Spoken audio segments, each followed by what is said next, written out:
Radio Punjabi nation ਤੋਂ ਮੈਂ ਗੁਰਸੇਵਕ ਸਿੰਘ ਤੁਹਾਡਾ ਸਵਾਗਤ ਕਰਦਾ ਹਾਂ। ਈਰਾਨ ਤੇ ਈਰਾਨੀ ਅਤੇ ਅਰਬ ਇਜ਼ਰਾਈਲ ਟੱਕਰ Harpal Singh Pannu, chairman Guru Gobind Singh, chair central university of Punjab Bathinda and a former chairman and professor department of religious studies Punjabi university Patiala Punjab. ਇਹ ਕਿਤਾਬ ਸਿੰਘ ਬ੍ਰਦਰਜ਼ ਨੇ ਪ੍ਰਕਾਸ਼ਨ ਕੀਤੀ ਅਤੇ ਇਸ ਨੂੰ ਛਾਪਿਆ ਜੀ ਪ੍ਰਿੰਟਵੈਲ 146 ਇੰਡਸਟਰੀਅਲ ਫੋਕਲ ਪੁਆਇੰਟ ਅੰਮ੍ਰਿਤਸਰ ਵਾਲਿਆਂ ਨੇ। ਪਹਿਲੀ ਵਾਰ ਇਹ ਜੁਲਾਈ 2016 ਵਿੱਚ ਛਪੀ ਸੀ ਔਰ ਦੂਜੀ ਵਾਰ ਜੁਲਾਈ 2020 ਦੇ ਵਿੱਚ। ਔਰ ਕਿਤਾਬ ਦਾ ਸਮਰਪਣ ਜਿਹੜਾ ਕੀਤਾ ਜੀ ਉਹਨਾਂ ਨੇ ਪ੍ਰਾਚੀਨ ਸੱਭਿਅਤਾਵਾਂ ਦੇ ਨਾਮਾਲੂਮ ਉਸਰਈਆਂ ਨੂੰ, ਜਿਨ੍ਹਾਂ ਨੇ ਰੁੜਦੀ ਮਨੁੱਖਤਾ ਨੂੰ ਤੁਰਨਾ ਸਿਖਾਇਆ। ਇਹ ਆਪਣੇ ਆਪ ਦੇ ਵਿੱਚ ਸਾਰੀ ਮਨੁੱਖਤਾ ਦੇ ਨਾਮ ਹੀ ਸਮਰਪਣ ਹੋ ਜਾਂਦਾ ਹੈ। ਸੋ ਆਓ ਕਿਤਾਬ ਸ਼ੁਰੂ ਕਰਦੇ ਹਾਂ। ਤਤਕਰੇ ਤੋਂ 9 ਨੰਬਰ ਸਫ਼ੇ ਦੇ ਉੱਪਰੋਂ ਆਪਣੇ ਵੱਲੋਂ ਤੋਂ ਸ਼ੁਰੂ ਕੀਤਾ ਹੈ ਡਾਕਟਰ ਹਰਪਾਲ ਸਿੰਘ ਪੰਨੂ ਹੋਣਾ ਨੇ। ਉਸ ਤੋਂ ਬਾਅਦ 11 ਨੰਬਰ ਪੇਜ ਤੋਂ ਪੁਰਾਤਨ ਈਰਾਨ, 32 ਨੰਬਰ ਤੋਂ ਪਾਰਸੀ ਧਰਮ, 60 ਨੰਬਰ ਤੋਂ ਇਨਕਲਾਬ ਵੱਲ ਜਾਂਦਾ ਰਸਤਾ, 81 ਨੰਬਰ ਤੋਂ ਇਸਲਾਮੀ ਇਨਕਲਾਬ, 107 ਨੰਬਰ ਤੋਂ ਈਰਾਨ ਅਤੇ ਅਜੋਕੇ ਈਰਾਨੀ, 128 ਨੰਬਰ ਤੋਂ ਅਜ਼ਰਾ ਨਫੀਸ, 140 ਨੰਬਰ ਤੋਂ ਵਾਪਸੀ, 183 ਨੰਬਰ ਸਫ਼ੇ ਤੋਂ ਫਲਸਤੀਨ ਬਨਾਮ ਇਜ਼ਰਾਈਲ, 219 ਨੰਬਰ ਤੋਂ ਗੋਲਡਾ ਮੀਰ ਅਤੇ ਇੱਕ ਦੇਸ਼ ਦਾ ਜਨਮ, 261 ਨੰਬਰ ਤੋਂ ਹਮਾਸ ਦਾ ਬੇਟਾ, 290 ਨੰਬਰ ਤੋਂ ਆਰਮੀਨੀ ਨਸਲਕੁਸ਼ੀ। ਸਰਦਾਰ ਹਰਪਾਲ ਸਿੰਘ ਪੰਨੂ ਪੰਜਾਬੀ ਦੇ ਬਾਕਮਾਲ ਲੇਖਕ ਵਿਦਵਾਨ ਨੇ। ਉਹਨਾਂ ਨੇ ਇਹ ਕਿਤਾਬ ਈਰਾਨ ਤੇ ਈਰਾਨੀ ਲਿਖ ਕੇ ਈਰਾਨ, ਪਾਕਿਸਤਾਨ ਅਤੇ ਭਾਰਤ, ਜੋ ਕਿ ਅੱਜ ਕੱਲ੍ਹ 3 ਹੱਦਾਂ ਦੇ ਵਿੱਚ ਬੱਝੇ ਨੇ, ਕਿਸੇ ਵੇਲੇ ਇਹ ਖੁੱਲ੍ਹਾ ਸਭ ਕੁਝ ਹੋਇਆ ਕਰਦਾ ਸੀ, ਉਸ ਵੇਲੇ ਤੋਂ ਲੈ ਕੇ ਹੁਣ ਤੱਕ ਸਭ ਕੁਝ ਨੂੰ ਇੱਕ ਕਿਤਾਬ ਦੇ ਵਿੱਚ ਬੰਦ ਕਰਨ ਦੀ ਕੋਸ਼ਿਸ਼ ਕੀਤੀ ਹੈ। ਇਹ ਕਿਤਾਬ ਤੁਹਾਡੇ ਨਾਲ ਸਾਂਝੀ ਕਰ ਰਹੇ ਹਾਂ ਅਸੀਂ ਰੇਡੀਓ ਪੰਜਾਬੀ ਨੇਸ਼ਨ, ਅਤੇ ਆਵਾਜ਼ ਸੁਣ ਰਹੇ ਹੋ ਤੁਸੀਂ ਗੁਰਸੇਵਕ ਸਿੰਘ ਦੀ। ਆਪਣੇ ਵੱਲੋਂ ਸਫ਼ਾ ਨੰਬਰ 9 ਤੋਂ ਡਾਕਟਰ ਹਰਪਾਲ ਸਿੰਘ ਪੰਨੂ ਹੋਣਾ ਨੇ ਲਿਖਿਆ, ਇੱਛਾ ਰਹੀ ਕਿ ਆਪਣੀ ਲਿਖਤ ਰਾਹੀਂ ਪੰਜਾਬੀ ਪਾਠਕਾਂ ਨੂੰ ਉਹਨਾਂ ਘਟਨਾਵਾਂ, ਦੇਸਾਂ, ਮਨੁੱਖਾਂ ਤੋਂ ਜਾਣੂ ਕਰਵਾਵਾਂ ਜਿਨ੍ਹਾਂ ਬਾਰੇ ਹੁਣ ਤੱਕ ਘੱਟ ਸਮੱਗਰੀ ਛਪੀ। ਕੁਝ ਅਜਿਹੇ ਨਾਇਕ ਵੀ ਚੁਣੇ ਜਿਨ੍ਹਾਂ ਬਾਰੇ ਪੰਜਾਬੀ ਵਿੱਚ ਲਿਖਿਆ ਬਥੇਰਾ ਕੁਝ ਗਿਆ, ਪਰ ਲਿਖਤਾਂ ਨੇ ਉਹਨਾਂ ਦੇ ਸਹੀ ਨੈਣ ਨਕਸ਼ ਨਹੀਂ ਦਿਖਾਏ। ਮਹਾਤਮਾ ਬੁੱਧ ਅਜਿਹੇ ਸ਼ਖਸ ਹਨ। ਬਾਬਾ ਬੰਦਾ ਸਿੰਘ ਅਤੇ ਮਹਾਰਾਜਾ ਰਣਜੀਤ ਸਿੰਘ ਨੂੰ ਖਲਨਾਇਕਾਂ ਵਜੋਂ ਪੇਸ਼ ਕੀਤਾ ਗਿਆ। ਜਨਮ ਸਾਖੀਆਂ ਨੂੰ ਪੁਰਾਤਨ ਸਾਹਿਤ ਆਖ ਕੇ ਰੱਦ ਕਰ ਦਿੱਤਾ। ਕਨਫਿਊਸ਼ੀਅਸ, ਨਾਗਸੈਨ, ਰਾਸਪੁਤਿਨ ਅਤੇ ਤਾਸਕੀ ਨੂੰ ਘੱਟ ਪੰਜਾਬੀ ਜਾਣਦੇ ਹਨ। ਕਾਫਕਾ, ਦੌਰਾ, ਮਿਲੇਨਾ, ਗੋਲਡਾ, ਸਿਮੋਨ, ਹਾਫਿਜ਼ ਸਿਰਾਜੀ, ਹਰਦੇਵ ਸਿੰਘ ਆਰਟਿਸਟ, ਲਕਸ਼ਵੀਰ ਸਿੰਘ, ਈਦੀ, ਮਾਈਕਲ ਐਂਜਲੋ, ਵਾਨ ਗਾਗ ਬਾਰੇ ਜਾਣਕਾਰੀ ਦੀ ਲੋੜ ਸੀ। ਦਹਾਕਾ ਪਹਿਲਾਂ ਈਰਾਨ ਦੇ ਪ੍ਰੋਫੈਸਰ ਮੇਰੀ ਯੂਨੀਵਰਸਿਟੀ ਪਟਿਆਲੇ ਵਿੱਚ ਆਏ, 3 ਮਹੀਨੇ ਰਹੇ। ਅਸੀਂ ਮੇਜ਼ਬਾਨੀ ਦੇ ਫਰਜ਼ ਨਿਭਾਏ ਅਤੇ ਗੁਰਮਤ ਬਾਰੇ ਮੰਗੀ ਜਾਣਕਾਰੀ ਦਿੱਤੀ। ਉਹਨਾਂ ਨੂੰ ਇਉਂ ਲੱਗਾ ਕਿ ਭਾਰਤ ਅਤੇ ਈਰਾਨ ਦੀਆਂ ਪੁਰਾਣੀਆਂ ਸਾਂਝਾਂ ਸੁਰਜੀਤ ਹੋਣੀਆਂ ਚਾਹੀਦੀਆਂ ਹਨ। ਉਹਨਾਂ ਨੂੰ ਅਜਿਹਾ ਵੀ ਮਹਿਸੂਸ ਹੋਇਆ ਜਿਵੇਂ ਸਿੱਖਾਂ ਅਤੇ ਈਰਾਨੀਆਂ ਵਿੱਚ ਬੜੀਆਂ ਸਮਾਨਤਾਵਾਂ ਹਨ। ਈਰਾਨ ਬਾਰੇ ਮੈਂ ਕੁਝ ਪੜ੍ਹਿਆ ਹੋਇਆ ਸੀ, ਜਿਸ ਸਦਕਾ ਮੇਰੇ ਲਈ ਇਹ ਦੇਸ਼ ਅਜੂਬਾ ਸੀ। ਉੱਥੋਂ ਆਈਆਂ ਪਰੀ ਕਹਾਣੀਆਂ ਬਚਪਨ ਤੋਂ ਪੜ੍ਹਦੇ ਆਏ ਸਾਂ। ਸਕੂਲ ਵਿੱਚ ਮਾਸਟਰ ਹਜ਼ੂਰ ਸਿੰਘ ਅਤੇ ਵਜ਼ੀਰ ਸਿੰਘ ਅਕਸਰ ਸ਼ੇਖ ਸਾਦੀ ਦੇ ਬਚਨ ਸੁਣਾਉਂਦੇ ਦੱਸਿਆ ਕਰਦੇ ਸਨ ਕਿ ਗੁਲਿਸਤਾਨ ਅਤੇ ਬੋਸਤਾਨ ਉਹਨਾਂ ਦੇ 5ਵੀਂ ਜਮਾਤ ਦੇ ਸਿਲੇਬਸ ਵਿੱਚ ਹੁੰਦੀਆਂ ਸਨ। ਜਿਸ ਦੇਸ਼ ਵਿੱਚੋਂ ਇਹ ਗ੍ਰੰਥ ਆਏ, ਕੀ ਉਹ ਦੇਸ਼ ਨੂੰ ਕਦੀ ਦੇਖ ਸਕਾਂਗੇ? ਇਹ ਸਵਾਲ ਕਰਦੇ ਨੇ ਡਾਕਟਰ ਹਰਪਾਲ ਸਿੰਘ ਪੰਨੂ। ਅੱਗੇ ਲਿਖਦੇ ਨੇ, ਸੁਪਨਾ ਪੂਰਾ ਹੋਇਆ। ਈਰਾਨ ਦੀ ਯੂਨੀਵਰਸਿਟੀ ਕੁੰਭ ਨਾਲ ਵਿਜ਼ਿਟਿੰਗ ਫੈਕਲਟੀ ਦਾ ਇਕਰਾਰਨਾਮਾ ਤਿਆਰ ਕਰਕੇ ਪਾਸ ਕਰਵਾ ਲਿਆ ਅਤੇ ਤਹਿਰਾਨ ਜਾਂਦੇ ਜਹਾਜ਼ ਵਿੱਚ ਸਵਾਰ ਹੋ ਗਏ। ਜੇ ਈਰਾਨ ਜਾਣ ਦਾ ਸਬੱਬ ਨਾ ਬਣਦਾ, ਪਾਠਕ ਹਥਲੀ ਪੁਸਤਕ ਤੋਂ ਮਹਿਰੂਮ ਰਹਿੰਦੇ। ਗੁਰਦਿਆਲ ਬੱਲ ਦਾ ਸ਼ੁਕਰਾਨਾ ਕਰਨਾ ਬਣਦਾ ਹੈ, ਜਿਸ ਨੇ ਅਜ਼ਰਾ ਨਫੀਸ ਦੀ ਕਿਤਾਬ ਰੀਡਿੰਗ ਲੋਲਿਤਾ ਇਨ ਤਹਿਰਾਨ ਦਿੱਤੀ। ਬੱਲ ਨੇ ਹੀ ਸੁਝਾਇਆ ਕਿ ਅਰਬ ਇਜ਼ਰਾਈਲ ਟੱਕਰ ਦੇ ਕਾਰਨ ਅਤੇ ਨਤੀਜੇ ਜਾਣਨੇ ਜ਼ਰੂਰੀ ਹਨ। ਇਸ ਨਾਲ ਅਰਬਾਂ ਯਹੂਦੀਆਂ ਦੀ ਸਾਂਝ ਅਤੇ ਵਖਰੇਵੇਂ ਦਾ ਪਤਾ ਲੱਗੇਗਾ। ਈਰਾਨ ਵਿੱਚ ਰਾਜ ਪਲਟਾ ਕਿਵੇਂ ਹੋਇਆ ਅਤੇ ਯਹੂਦੀਆਂ ਨੇ ਇਜ਼ਰਾਈਲ ਦੀ ਸਥਾਪਨਾ ਕਿਵੇਂ ਕਰ ਲਈ। ਪੰਜਾਬੀ ਪਾਠਕ ਨੂੰ ਇਸ ਤੋਂ ਵਾਕਫ ਹੋਣਾ ਚਾਹੀਦਾ ਹੈ। ਜਿਨ੍ਹਾਂ ਅਰਬ ਦੇਸ਼ਾਂ ਬਾਰੇ ਤੱਥ ਇਕੱਠੇ ਕੀਤੇ, ਉਹਨਾਂ ਵਿੱਚ ਤੁਰਕਾਂ ਹੱਥੋਂ ਅਰਮੀਨੀ ਲੋਕਾਂ ਦੀ ਨਸਲਕੁਸ਼ੀ ਕਿਵੇਂ ਹੋਈ ਵੀ ਸ਼ਾਮਲ ਸੀ। ਪਾਠਕ ਦੇਖਣਗੇ ਕਿ ਮਾਸੂਮਾਂ ਉੱਪਰ ਕੀ ਬੀਤ ਸਕਦੀ ਹੈ। ਬਹੁਤ ਵੱਡਾ ਸਵਾਲ ਹੈ ਕਿ ਬੀਤੀ ਕੀ ਮਾਸੂਮ ਲੋਕਾਂ ਦੇ ਉੱਪਰ ਜਦੋਂ ਕਿਤੇ ਵੀ ਤਾਕਤ ਨੇ ਮਜ਼ਲੂਮ ਨੂੰ ਦਬਾਉਣ ਦੀ ਕੋਸ਼ਿਸ਼ ਕੀਤੀ, ਤੇ ਉਦੋਂ ਕੀ ਬੀਤੀ ਤੇ ਕੀ ਬੀਤ ਸਕਦੀ ਹੈ, ਉਹ ਉਹਨਾਂ ਨੇ ਇਸ ਕਿਤਾਬ ਦੇ ਵਿੱਚ ਦਿੱਤਾ ਹੈ। ਮੇਰੀਆਂ ਲਿਖਤਾਂ ਨੂੰ ਪਾਠਕ ਵਰਗ ਨੇ ਭਰਪੂਰ ਹੁੰਗਾਰਾ ਦਿੱਤਾ। ਸਲਾਮ। Harpal Singh Pannu, doctor, professor, Punjabi university Patiala, 6 ਜੂਨ 2016 ਨੂੰ ਆਪਣੇ ਵੱਲੋਂ ਇਹ ਜਿਹੜਾ ਉਹਨਾਂ ਲਿਖਿਆ। ਇਸ ਤੋਂ ਅੱਗੇ ਕਿਤਾਬ ਦੇ ਲੇਖ ਸ਼ੁਰੂ ਹੁੰਦੇ ਨੇ, ਤੁਹਾਡੇ ਨਾਲ ਸਾਂਝੇ ਕਰਨ ਦੀ ਖੁਸ਼ੀ ਲੈ ਰਹੇ ਹਾਂ ਰੇਡੀਓ ਪੰਜਾਬੀ ਨੇਸ਼ਨ ਦੇ ਉੱਪਰੋਂ ਆਵਾਜ਼ ਸੁਣ ਰਹੇ ਹੋ ਗੁਰਸੇਵਕ ਸਿੰਘ ਦੀ। ਪੁਰਾਤਨ ਈਰਾਨ, ਪੁਰਾਣੇ ਈਰਾਨ ਦੀ ਬਾਤ ਪਾਉਂਦੇ ਨੇ। ਮੈਂ ਫਿਰ ਦੱਸਾਂ ਕਿ ਭਾਰਤ, ਪਾਕਿਸਤਾਨ ਅਤੇ ਈਰਾਨ ਜੋ ਅੱਜ ਦੀ 21ਵੀਂ ਸਦੀ ਦੇ ਵਿੱਚ ਜੋ ਇਹ ਵੱਖ-ਵੱਖ ਹੱਦਾਂ ਦੇ ਵਿੱਚ ਹੈ, ਕਦੀ ਇਹਦਾ ਸੱਭਿਆਚਾਰ ਇੱਕ ਹੋਇਆ ਕਰਦਾ ਸੀ। ਈਰਾਨ ਦੇ ਦਾਰਸ਼ਨਿਕ ਭਾਰਤ ਆਇਆ ਕਰਦੇ ਸੀ, ਭਾਰਤ ਦੇ ਲੋਕ ਈਰਾਨ ਜਾਇਆ ਕਰਦੇ ਸੀ। ਸੋ ਪਾਕਿਸਤਾਨ ਤੇ 1947 ਦੇ ਵਿੱਚ ਬਣਿਆ, ਉਸ ਤੋਂ ਪਹਿਲਾਂ ਇਹ ਸਾਰਾ ਇਲਾਕਾ ਇੱਕ ਸੀ। ਇਹਦੇ ਸਾਂਝੇ ਸ਼ਾਸਕ ਰਹੇ, ਇਹਦੀਆਂ ਸਾਂਝੀਆਂ ਸੱਭਿਅਤਾਵਾਂ ਰਹੀਆਂ, ਬਹੁਤ ਕੁਝ ਸਾਂਝਾ ਰਿਹਾ। ਸੋ ਉਹ ਸਾਰਾ ਕੁਝ ਨੂੰ ਇਹ ਕਿਤਾਬ ਦੇ ਵਿੱਚ ਉਹਨਾਂ ਨੇ ਬਿਆਨ ਕੀਤਾ ਹੈ, ਵਿਖਿਆਨ ਕੀਤਾ ਹੈ, ਔਰ ਸਾਨੂੰ ਇਹਦੇ ਵਿੱਚੋਂ ਬਹੁਤ ਕੁਝ ਪਤਾ ਲੱਗੇਗਾ ਕਿ ਭਾਰਤ, ਪਾਕਿਸਤਾਨ ਅਤੇ ਈਰਾਨ ਤਿੰਨਾਂ ਦੀ ਸੱਭਿਅਤਾ ਆਪਸ ਦੇ ਵਿੱਚ ਕਿਵੇਂ ਸਾਂਝੀ ਹੈ। ਮੈਂ ਪਾਕਿਸਤਾਨ ਦਾ ਜ਼ਿਕਰ ਕੀਤਾ, ਭਾਵੇਂ ਕਿ ਡਾਕਟਰ ਹਰਪਾਲ ਸਿੰਘ ਪੰਨੂ ਹੋਣਾ ਨੇ ਭਾਰਤ ਅਤੇ ਈਰਾਨ ਦੀ ਗੱਲ ਕੀਤੀ ਹੈ, ਪਰ ਕਿਉਂਕਿ ਪਾਕਿਸਤਾਨ 1947 ਯਾਨੀ ਕਿ 20ਵੀਂ ਸਦੀ ਦੇ ਅੱਧ ਤੋਂ ਪਹਿਲਾਂ ਤਾਂ ਹੈ ਹੀ ਨਹੀਂ ਸੀਗਾ। ਹੁਣ ਉਹਦੀ ਸੱਭਿਅਤਾ ਬਣਨੀ ਸ਼ੁਰੂ ਹੋਈ, ਹੁਣ ਉਹਦੇ ਆਪਣੇ ਵਿਚਾਰਧਾਰਾਵਾਂ ਬਣਨੀਆਂ ਸ਼ੁਰੂ ਹੋਈਆਂ। ਉਹ ਵੀ ਆਉਣ ਵਾਲੇ ਸਮੇਂ ਦੇ ਵਿੱਚ ਸਾਡੇ ਸਾਹਮਣੇ ਆਉਣਗੀਆਂ, ਪਰ ਜੋ ਡਾਕਟਰ ਹਰਪਾਲ ਸਿੰਘ ਪੰਨੂ ਹੋਣਾ ਨੇ ਸਾਡੇ ਨਾਲ ਸਾਂਝਾ ਕੀਤਾ ਉਹ ਸਾਂਝਾ ਕਰਦੇ ਹਾਂ। ਪੁਰਾਤਨ ਈਰਾਨ, ਪਹਿਲਾ ਲੇਖ ਜੋ ਸਫਾ ਨੰਬਰ 11 ਤੋਂ ਸ਼ੁਰੂ ਹੁੰਦਾ, ਉਹਦੀ ਸ਼ੁਰੂਆਤ ਕਰਦਿਆਂ ਉੱਥੇ ਇੱਕ ਉਹ ਅਲੰਕਾਰ ਦਿੰਦੇ ਨੇ, ਇੱਕ ਕਥਨ ਦਿੰਦੇ ਨੇ ਕਿ ਰੂਹਾਨੀਅਤ ਬਾਬਤ ਜਾਣਨਾ ਇਉਂ ਹੈ ਜਿਵੇਂ ਹਜ਼ਾਰਾਂ ਰਾਤਾਂ ਵਿੱਚੋਂ ਇਕੱਲਿਆਂ ਲੰਘਣਾ ਪਵੇ ਅਤੇ ਹਰੇਕ ਰਾਤ ਅੱਖ ਦੇ ਪਲਕਾਰੇ ਵਾਂਗ ਗੁਜ਼ਰਦੀ ਜਾਵੇ। ਖਵਾਜਾ ਹਸਨ ਸਾਨੀ ਨਿਜ਼ਾਮੀ, ਖਵਾਜਾ ਹਸਨ ਸਾਨੀ ਨਿਜ਼ਾਮੀ ਦਾ ਇਹ ਕਥਨ ਕਿ ਰੂਹਾਨੀਅਤ ਨੂੰ ਜਾਣਨਾ ਅਤੇ ਇੱਦਾਂ ਜਿਵੇਂ ਹਜ਼ਾਰਾਂ ਰਾਤਾਂ ਵਿੱਚੋਂ ਇਕੱਲਿਆਂ ਲੰਘਣਾ ਪਵੇ ਅਤੇ ਹਰ ਰਾਤ ਅੱਖ ਦੇ ਪਲਕਾਰੇ ਵਾਂਗ ਗੁਜ਼ਰ ਜਾਵੇ। ਕਹਿਣ ਦਾ ਭਾਵ ਹੈ ਕਿ ਪਹਿਲਾਂ ਰੂਹਾਨੀਅਤ ਨੂੰ ਜਾਣਨਾ ਔਖਾ, ਪਰ ਜਦੋਂ ਰੂਹਾਨੀਅਤ ਦੀ ਸੋਝੀ ਹੋ ਜਾਵੇ ਤਾਂ ਫਿਰ ਇੱਦਾਂ ਲੱਗਦਾ ਜਿਵੇਂ ਸਦੀਆਂ ਦਾ ਸਫ਼ਰ ਅੱਖ ਦੇ ਪਲਕਾਰੇ ਵਿੱਚ ਲੰਘ ਗਿਆ ਹੋਵੇ। ਯੂਰਪੀਅਨ ਗੋਰੇ ਏਸ਼ੀਆ ਦੇ ਸੱਭਿਆਚਾਰ ਨੂੰ ਪਸੰਦ ਨਹੀਂ ਕਰਦੇ। ਯੂਰਪੀਅਨ ਗੋਰੇ ਏਸ਼ੀਆ ਦੇ ਸੱਭਿਆਚਾਰ ਨੂੰ ਪਸੰਦ ਨਹੀਂ ਕਰਦੇ। ਇਸ ਭੂਖੰਡ ਦਾ ਕੋਈ ਧਰਮ ਜੇਕਰ ਉਹਨਾਂ ਨੂੰ ਪਸੰਦ ਆਇਆ, ਉਹ ਬੁੱਧ ਮਤ ਹੈ।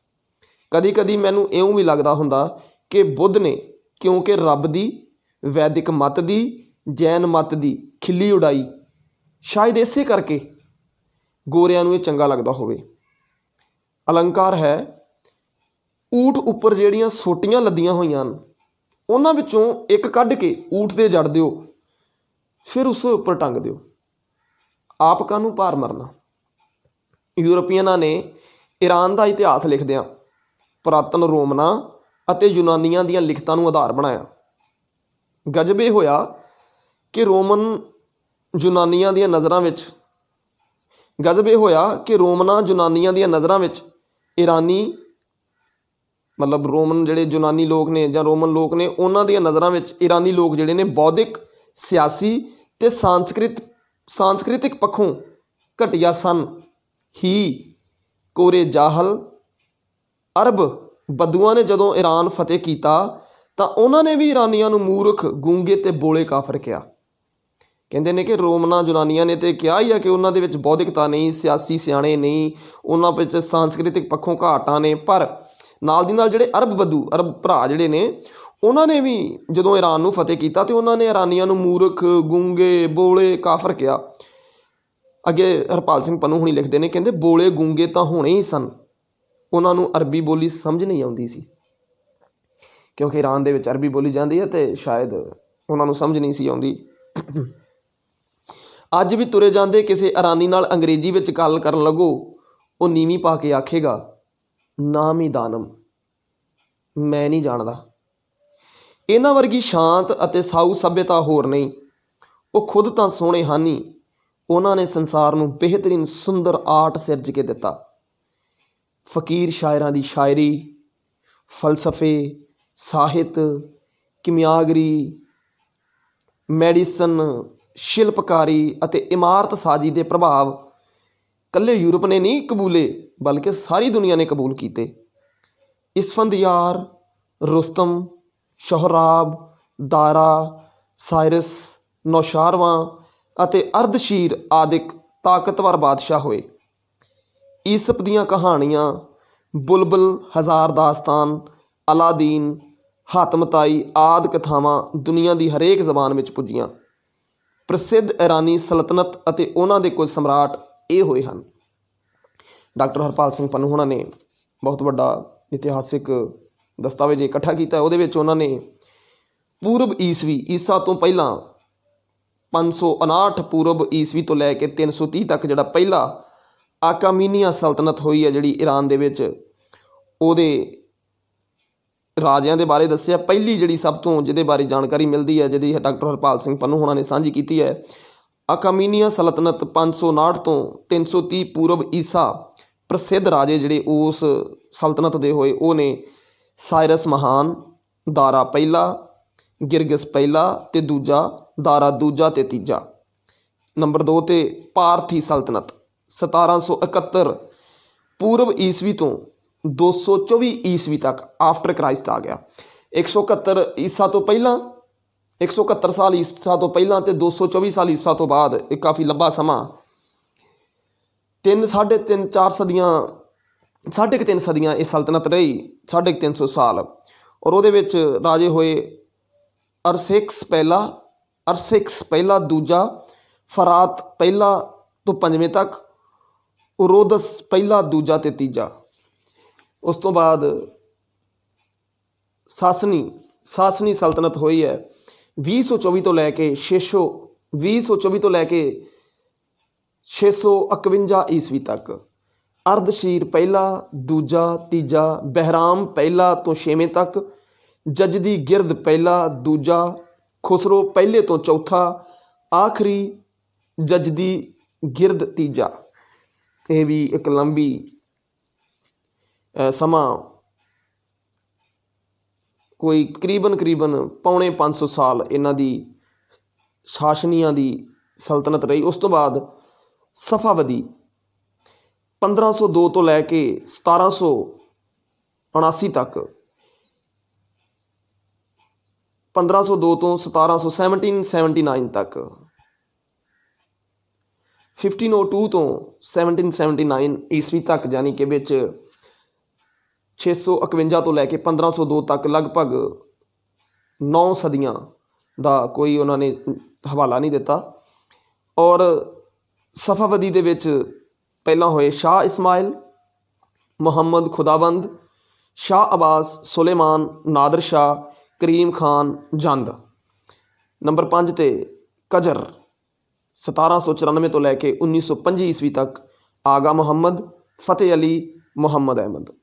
6ਵਾਂ ਸਲਤਨਤ ਜਿਹੜੀ ਪਹਿਲਵੀਂ 1925 ਤੋਂ ਲੈ ਕੇ 1979 ਤੱਕ, 1925 to 1979 ਈਸਵੀ, ਰਜਾ ਸ਼ਾਹ ਪਹਿਲਵੀ, ਮੁਹੰਮਦ ਆਰੀਆ, ਮਿਹਰ ਪਹਿਲਵੀ। ਅੱਗੇ ਲਿਖਦੇ ਨੇ 224 ਈਸਵੀ ਵਿੱਚ ਅਰਦਸ਼ੀਰ ਦੀ ਕਮਾਨ ਹੇਠ ਸੈਨਾ ਨੇ ਪਾਰਥੀ ਰਾਜੇ ਅਰਤਾਬ ਚੌਥੇ ਨੂੰ ਹਰਾ ਕੇ ਸ਼ਹਿਨਸ਼ਾਹ ਦੀ ਉਪਾਧੀ ਪ੍ਰਾਪਤ ਕੀਤੀ। ਉਹ ਪਾਪਕ ਦਾ ਪੋਤਰਾ ਤੇ ਸ਼ਾਸਨ ਦਾ ਦੋਹਤਾ ਸੀ। ਸ਼ਾਸਨ ਦੇ ਨਾਮ ਤੇ ਹਕੂਮਤ ਕਾਇਮ ਕਰਨ ਵਕਤ ਅਰਦਸ਼ੀਰ ਨੇ ਐਲਾਨਨਾਮਾ ਜਾਰੀ ਕੀਤਾ, ਮਜਦਾ ਦਾ ਮੁਰੀਦ, ਪਾਪਕ ਦਾ ਪੋਤਾ, ਜਿਸ ਦਾ ਵੰਸ਼ ਫਰਿਸ਼ਤਿਆਂ ਤੋਂ ਤੁਰਿਆ, ਮੈਂ ਅਰਦਸ਼ੀਰ ਈਰਾਨੀਆਂ ਅਤੇ ਗੈਰ ਇਰਾਨੀਆਂ ਦਾ ਸ਼ਾਹੇ ਸ਼ਹਿਨਸ਼ਾਹ ਹਾਂ।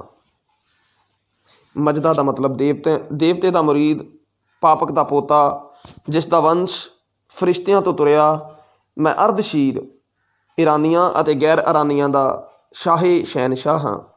ਇਹ ਗੱਲ 224 ਈਸਵੀ ਦੀ ਹੈ। ਔਰ ਇਸ ਖਾਨਦਾਨ ਦੇ ਰਾਜੇ ਖੁਸਰੋ ਦੇ ਸ਼ੀਰੀ ਨਾਲ ਇਸ਼ਕ ਦੀ ਕਥਾ ਬੜੀ ਮਕਬੂਲ ਹੋਈ ਸੀ। ਇਸੇ ਹੀ ਖਾਨਦਾਨ ਦਾ ਰਾਜਾ ਜਿਹੜਾ ਕਿ 224 ਤੋਂ ਬਾਅਦ ਜਿਨ੍ਹਾਂ ਨੇ ਸਲਤਨਤ ਕੀਤੀ, ਪਾਰਥੀ ਸਲਤਨਤ, ਅਰਕੇਸ਼ ਪਹਿਲਾ, ਦੂਜਾ, ਫਰਾਤ ਪਹਿਲੇ ਤੋਂ 5ਵੇਂ ਤੱਕ, ਉਰੋਦਸ ਪਹਿਲਾ, ਦੂਜਾ ਤੇ ਤੀਜਾ, ਅਰਦਸ਼ੀਰ ਜਿਨ੍ਹਾਂ ਨੇ ਸ਼ਾਸਨੀ ਮਾਫੀ ਚਾਹੁੰਦਾ 1771 ਤੋਂ 224 ਤੱਕ ਭਾਰਤੀ ਸਲਤਨਤ ਰਹੀ, ਪਰ ਸ਼ਾਸਨੀ ਜਿਹੜੀ ਹੈ 224 ਤੋਂ 651 ਤੱਕ ਰਹੀ।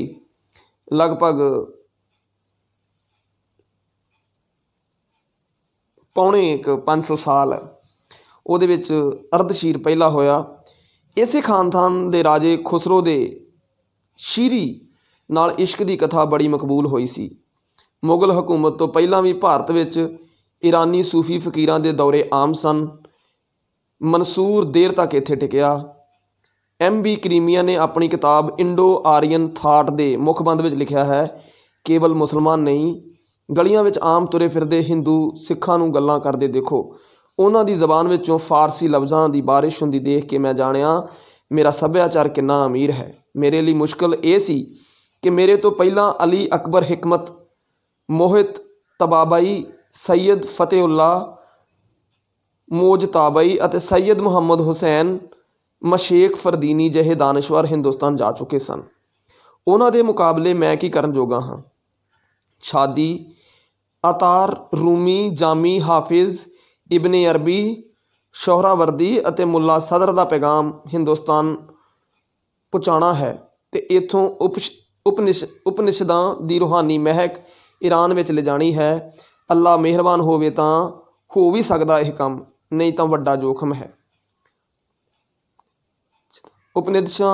ਉਪਨਿਸ਼ਦਾਂ ਦੀ ਰੂਹਾਨੀ ਮਹਿਕ ਈਰਾਨ ਵਿੱਚ ਲਿਜਾਣੀ ਹੈ। ਇਹ ਬਾਤ ਕਹਿੰਦੇ ਨੇ ਕਿ ਇਹ ਗੱਲ ਪੰਜਾਬ ਦੇ ਸੱਭਿਆਚਾਰ ਵਿੱਚ ਅਕਸਰ ਫਾਰਸੀ ਦੇ ਲਫ਼ਜ਼ ਜਿਹੜੇ ਨੇ ਪੰਜਾਬੀ ਵਿੱਚ ਘੁਲੇ ਮਿਲੇ ਨੇ, ਕਿਉਂਕਿ ਜਿਹੜਾ ਚੜ੍ਹਦਾ ਅਤੇ ਲਹਿੰਦਾ ਪੰਜਾਬ ਹੈ ਇਹ ਸਭ ਤੋਂ ਉਪਜਾਊ ਸੀ। ਈਰਾਨ ਵੀ ਇੰਨਾ ਉਪਜਾਊ ਨਹੀਂ ਅਤੇ ਭਾਰਤ ਦਾ ਪੂਰਬਲਾ ਪਾਸਾ ਉਹ ਵੀ ਇੰਨਾ ਉਪਜਾਊ ਨਹੀਂ। ਸ਼ਾਇਦ ਇਹ ਸਮੁੰਦਰ ਦੇ ਵਿਚਲਾ ਟੁਕੜਾ ਹੈ ਜਿਹੜਾ ਬਹੁਤ ਆਪਸ ਦੇ ਵਿੱਚ ਜਿਹਦੀ ਸਾਂਝ ਰਹੀ ਹੈ ਅਤੇ ਜਿਹਦੇ ਵਿੱਚ ਭਾਸ਼ਾਵਾਂ ਦਾ ਮੇਲ ਜਿਹੜਾ ਉਹ ਵੀ ਰਿਹਾ। ਸਾਰੀ ਦੁਨੀਆ ਦੇ ਦੇਸ਼ਾਂ ਵਿੱਚੋਂ ਭਾਰਤ ਦੀ ਸਾਂਸਕ੍ਰਿਤਿਕ ਸਾਂਝ ਜਿੰਨੀ ਵਧੀਕ ਈਰਾਨ ਨਾਲ ਹੈ ਓਨੀ ਹੋਰ ਕਿਸੇ ਨਾਲ ਨਹੀਂ। ਸੋ ਇਹ ਸੁਭਾਵਿਕ ਹੈ ਜੀ।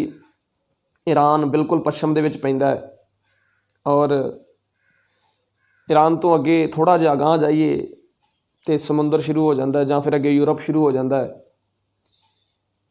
ਪਰ ਈਰਾਨ ਅਤੇ ਭਾਰਤ, ਅੱਜ ਵਾਲਾ ਪਾਕਿਸਤਾਨ ਵੀ ਲਾ ਲਓ, ਇਹਨਾਂ ਦੀ ਸਾਂਝ ਨੂੰ ਜੇਕਰ ਵੇਖੀਏ ਅਤੇ ਪ੍ਰੋਫੈਸਰ ਸਾਹਿਬ ਕਹਿੰਦੇ ਨੇ ਕਿ ਭਾਰਤ ਦੀ ਸਾਂਸਕ੍ਰਿਤਿਕ ਸਾਂਝ ਜਿੰਨੀ ਵਧੀਕ ਈਰਾਨ ਨਾਲ ਹੈ ਓਨੀ ਹੋਰ ਕਿਸੇ ਨਾਲ ਨਹੀਂ। ਈਰਾਨ ਬਾਬਤ ਗੱਲਾਂ ਕਰਦਿਆਂ ਪ੍ਰੋਫੈਸਰ ਭੁਪਿੰਦਰ ਸਿੰਘ ਨੇ ਕਿਹਾ, ਦੇਸ਼ ਦੀ ਵੰਡ ਨਾਲ ਕੀ ਕੀ ਨੁਕਸਾਨ ਹੋਏ ਉਹਨਾਂ ਦਾ ਬਥੇਰਾ ਜ਼ਿਕਰ ਹੋ ਚੁੱਕਾ ਹੈ। ਜਿਸ ਪੱਖ ਵੱਲ ਕਿਸੇ ਨੇ ਧਿਆਨ ਨਹੀਂ ਦਿੱਤਾ ਉਹ ਹੈ ਈਰਾਨ ਨਾਲੋਂ ਭੂਗੋਲਿਕ ਸਾਂਝ ਟੁੱਟਣੀ। ਸੋ ਕਹਿੰਦੇ ਨੇ ਕਿ ਦੇਸ਼ ਦੀ ਵੰਡ 1947 ਵਿੱਚ ਜਿਸ ਵੇਲੇ ਹੋਈ ਬਹੁਤ ਨੁਕਸਾਨ ਹੋਏ, ਪਰ ਜਿਹੜੀ ਵੱਡੀ ਭੂਗੋਲਿਕ ਸਾਂਝ ਸਾਡੀ ਈਰਾਨ ਦੇ ਨਾਲੋਂ ਟੁੱਟ ਗਈ ਉਹਦਾ ਬਹੁਤ ਵੱਡਾ ਨੁਕਸਾਨ ਹੋਇਆ। ਕਦੀ ਈਰਾਨ ਅਤੇ ਹਿੰਦੁਸਤਾਨ ਦੀਆਂ ਹੱਦਾਂ ਸਾਂਝੀਆਂ ਸਨ, ਮੁਸਾਫਰ ਆਉਂਦੇ ਜਾਂਦੇ ਰਹਿੰਦੇ ਜਿਸ ਨਾਲ ਸੱਭਿਆਚਾਰਾਂ ਦਾ ਵਟਾਂਦਰਾ ਹੁੰਦਾ ਰਹਿੰਦਾ। ਹੁਣ ਇਹ ਮੁੱਕ ਚੁੱਕਾ ਹੈ। ਪਰਸਪੋਲਿਸ, ਸ਼ੁਸ਼, ਕਸ਼ਾਨ, ਨਿਹਾਵੰਦ ਅੰਜ਼ਮ, ਪੱਛਮੀ ਅਤੇ ਅਸਤਰਾਬਾਦ ਉੱਤਰੀ ਦੀ ਖੁਦਾਈ ਵਿੱਚੋਂ ਉਹ ਵਸਤਾਂ ਅਤੇ ਨਿਸ਼ਾਨੀਆਂ ਨਿਕਲੀਆਂ ਹਨ ਜੋ ਹੜੱਪਾ ਅਤੇ ਮਾਂਜੋਦੜੋ ਸਿੰਧਵਾਦੀ ਦੀ ਖੁਦਾਈ ਵਿੱਚੋਂ ਮਿਲੀਆਂ। ਮਕਾਨ ਅਸਾਰੀ ਦੀ ਵਿਉਂਤ, ਘਰੇਲੂ ਵਰਤੋਂ ਦੀਆਂ ਵਸਤਾਂ, ਸ਼ਿੰਗਾਰ, ਧਾਰਮਿਕ ਨਿਸ਼ਾਨੀਆਂ ਹੈਰਾਨੀਜਨਕ ਇੱਕੋ ਹਨ। ਏਲਮ ਅਤੇ ਹੜੱਪਾ ਵਿੱਚ ਪੁਜਾਰੀ ਰਾਜੇ ਦੀ ਹਕੂਮਤ ਸੀ। ਦੋਵੇਂ ਪਾਸੇ ਚੰਦ ਸੂਰਜ ਦੀ ਪੂਜਾ ਹੁੰਦੀ ਸੀ। ਏਲਮ ਅਤੇ ਹੜੱਪਾ ਵਿੱਚ ਪੁਜਾਰੀ ਰਾਜੇ ਦੀ ਹਕੂਮਤ ਸੀ। ਦੋਵੇਂ ਪਾਸੇ ਚੰਦ ਸੂਰਜ ਦੀ ਪੂਜਾ ਹੁੰਦੀ ਸੀ। ਧਰਤੀ ਅਤੇ ਜਲ ਵੇਦ ਪੂਜੇ ਜਾਂਦੇ। ਬਲਦ, ਸੱਪ, ਸ਼ੇਰ, ਪਿੱਪਲ ਦਾ ਦਰਖਤ ਦੋਵੇਂ ਸੱਭਿਅਤਾਵਾਂ ਵਿੱਚ ਪਵਿੱਤਰ ਸਨ। ਵੈਦਿਕ ਵੇਦ ਵਰਨ ਪਾਰਸੀਆਂ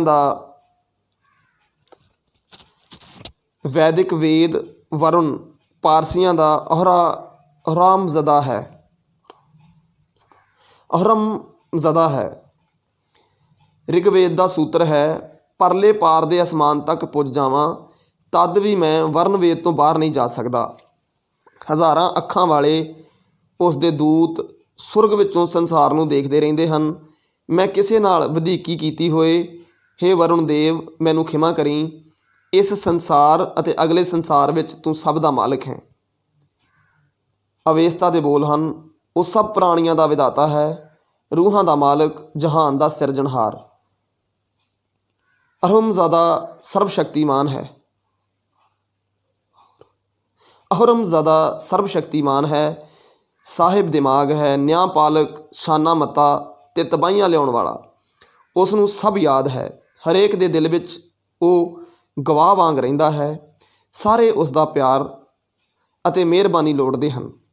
ਰੌਸ਼ਨੀ ਦੇ ਇਬਲਾਖੀਆਂ ਲਈ ਉਹ ਸੂਰਜ ਹੈ। ਉਸਨੇ ਦੁਨੀਆ ਬਣਾਈ, ਪ੍ਰਾਣ ਅਤੇ ਧੜਕਣ ਉਹੀ ਹੈ। ਸੱਚ ਦੇ ਸੰਸਾਰ ਵਿੱਚ ਵਸਦਾ ਹੈ, ਸਭ ਜੀਵ ਉਸ ਦੀ ਬੁੱਕਲ ਵਿੱਚ ਹਨ। ਸੋ ਜੀ ਇਹ ਰਿਗਵੇਦ ਦਾ ਵਰਣਨ ਵੀ ਦਿੱਤਾ ਹੈ ਅਤੇ ਅਵਸੇਤਾ ਦਾ ਵਰਣਨ ਵੀ ਉਹਨਾਂ ਨੇ ਦਿੱਤਾ ਹੈ। ਅੱਗੇ ਲਿਖਦੇ ਨੇ, ਈਰਾਨ ਵਿੱਚ असुर अहुर मायने देवता फरिश्ता है, जदों कि रिगवेद विच असुर मायने दैंत है। वेद विच देवते नूं सुर किया है। पारसियां दी आशा वैदिक परंपरा दी रित है। वेद विच जिस देवते का नाम मित्र है वह ईरानियां दा मित्र है, जो दोवें इक्को ਜਿਹੇ गुणां वाले ਹਨ। रिगवेद दे ताकतवर देव इंद्र नूं अवेस्ता दैंत ਮੰਨਦੀ है। ਰਿਗਵੇਦ ਦੇ ਤਾਕਤਵਰ ਦੇਵ ਇੰਦਰ ਨੂੰ ਅਵੇਸਤਾ ਦੈਂਤ ਮੰਨਦੀ ਹੈ। ਈਰਾਨੀ ਗਾਥਾ ਵਿੱਚ ਅਜ਼ਰ ਨਾਮ ਦਾ ਦੇਵ ਬਾਅਦ ਵਿੱਚ ਅਤਰ ਅਤੇ ਆਧੁਨਿਕ ਫਾਰਸੀ ਵਿੱਚ ਆਤਿਸ਼ ਹੋ ਗਿਆ। ਵੇਦ ਦਾ ਅਗਨੀ ਦੇਵਤਾ ਹੂਬਹੂ ਪਾਰਸੀਆਂ ਦਾ ਅਜ਼ਰ ਹੈ। ਅਜ਼ਰ ਮਤਲਬ ਸੱਪ। ਕਿਹਾ ਗਿਆ ਕਿ ਇਹਦੇ ਵਿੱਚ ਉਹਨਾਂ ਦੱਸਿਆ ਕਿ ਜਿਹੜਾ ਈਰਾਨ ਵਿੱਚ ਅਸੁਰ ਮਾਇਨੇ ਦੇਵਤਾ ਫਰਿਸ਼ਤਾ ਹੈ, ਜਦੋਂ ਕਿ ਰਿਗਵੇਦ ਅਸੁਰ ਮਾਇਨੇ ਦੈਂਤ ਹੈ। ਉਧਰ ਦੇਵਤਾ ਅਤੇ ਇੱਧਰ ਦੈਂਤ। ਵੇਦ ਵਿੱਚ ਦੇਵਤੇ ਨੂੰ ਸੁਰ ਕਿਹਾ ਹੈ। ਕਹਿੰਦੇ ਨੇ ਹਰਪਾਲ ਸਿੰਘ ਪੰਨੂ ਹੁਣ ਐਕਸਪਲੇਨ ਕਰ ਰਹੇ ਨੇ ਕਿ ਵੇਦਾਂ ਵਿੱਚ ਵੇਦ ਵਿੱਚ ਮਤਲਬ ਰਿਗਵੇਦ ਵਿੱਚ ਜਿਹੜਾ ਕਿ ਉਹਦੇ ਵਿੱਚ ਦੇਵਤੇ ਨੂੰ ਸੁਰ ਕਿਹਾ ਹੈ। ਪਾਰਸੀਆਂ ਦੀ ਆਸ਼ਾ ਵੈਦਿਕ ਪਰੰਪਰਾ ਦੀ ਰਿਤ ਹੈ। ਵੇਦ ਵਿੱਚ ਜਿਸ ਦੇਵਤੇ ਦਾ ਨਾਮ ਮਿੱਤਰ ਹੈ ਉਹ ਈਰਾਨੀਆਂ ਦਾ ਮਿੱਥਰ ਹੈ ਅਤੇ ਦੋਵੇਂ ਇੱਕੋ ਜਿਹੇ ਗੁਣਾਂ ਵਾਲੇ ਹਨ। ਰਿਗਵੇਦ ਦੇ ਤਾਕਤਵਰ ਦੇਵ ਇੰਦਰ ਨੂੰ ਅਵੇਸਤਾ ਦੈਂਤ ਮੰਨਦੀ ਹੈ। ਅਵੇਸਤਾ ਜਿਹੜੀ ਕਿ ਉਹਨਾਂ ਦੀ ਕਿਤਾਬ ਹੈ ਉਹ ਦੈਂਤ ਮੰਨਦੀ ਹੈ ਇੰਦਰ ਨੂੰ।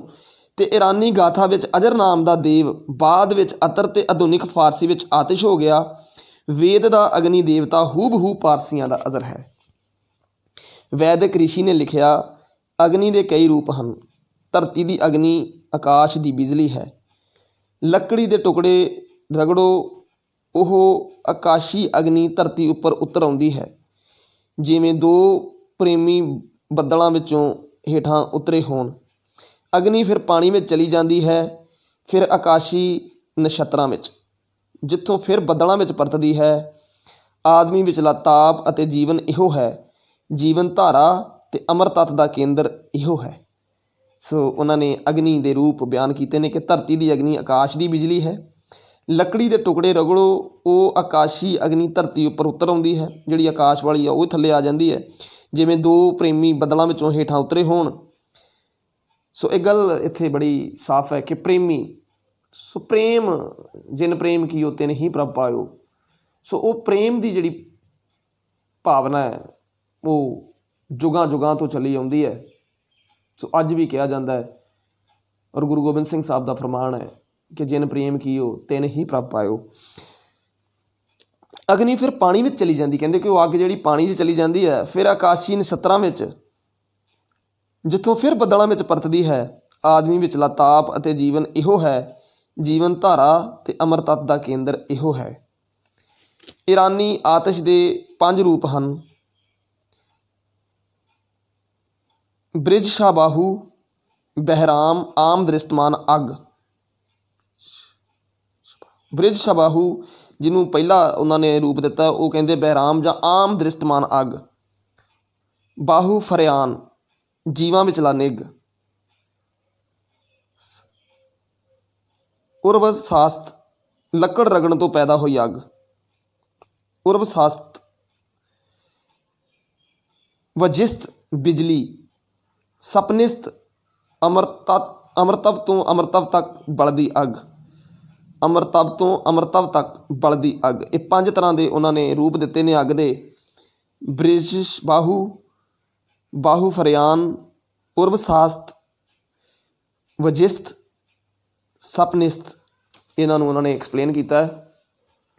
ਅਵੇਸਤਾ ਅਤੇ ਰਿਗਵੇਦ ਵਿੱਚ ਦੇਵਤਿਆਂ ਦੀਆਂ ਮੂਰਤੀਆਂ ਬਣਾਉਣ ਦਾ ਜ਼ਿਕਰ ਨਹੀਂ, ਪਰ ਮੰਦਰਾਂ ਵਿੱਚ ਅਖੰਡ ਅਗਨੀ ਬਲਦੀ ਰੱਖਣ ਦਾ ਦੋਵੇਂ ਸੱਭਿਆਚਾਰਾਂ ਵਿੱਚ ਰਿਵਾਜ ਸੀ, ਜਿਸ ਨੂੰ ਪਾਰਸੀ ਪਵਿੱਤਰ ਆਤਿਸ਼ ਆਖਦੇ। ਉਹ ਵੈਦਿਕ ਪੁਜਾਰੀਆਂ ਲਈ ਜੋਤ ਸੀ।